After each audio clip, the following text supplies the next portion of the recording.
Today I'm making a classic comfort food. I am making a meatloaf. The biggest game changer I found when making a meatloaf is buying one of these pans that has the insert like this. It will drain the grease to the bottom of the pan. When you pull your meatloaf out after it's done resting and you see the amount of grease at the bottom of this pan, I promise you, you'll never use another pan to make meatloaf again. So let's begin.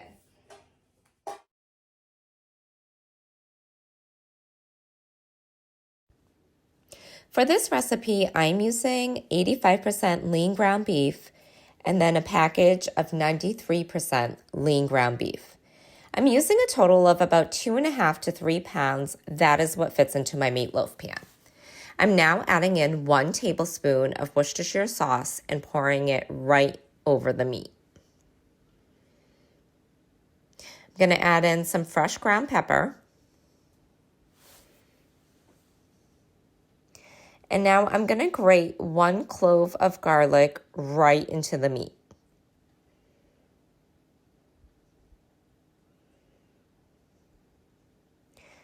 And then I chopped up about half an onion. I really chopped it finely, and I'm going to add that in. And then I'm going to add in 1/3 cup of breadcrumb. I am using Italian seasoning breadcrumb. You can use plain if you'd like. And then I'm going to pour that right in. And then I'm going to add in 1/2 cup of whole milk and pour that right over the mixture. Then I'm going to add in 1 egg that I've beaten and pour that right into the mixture.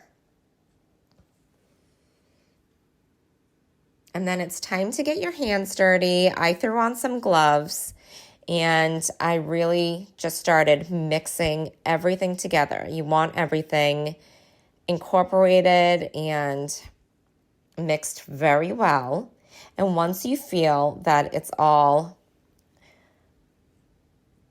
mixed in, you can add it into your meatloaf pan.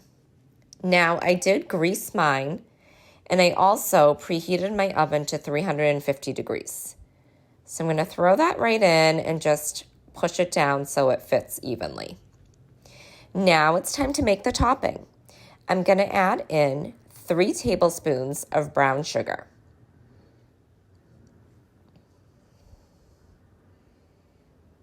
And then I'm going to add in 3/4 cup of ketchup.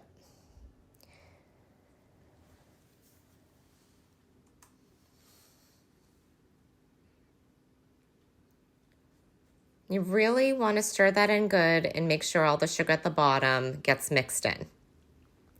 And then I'm going to add some of that right over the top of the meatloaf. I do save about half of it.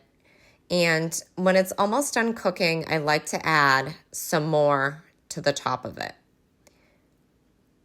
And then if I have any left over, I'll heat it up and actually serve it with my meatloaf. So I pop it in the oven for about 1 hour and 15 minutes at 350 degrees. This is my finished product.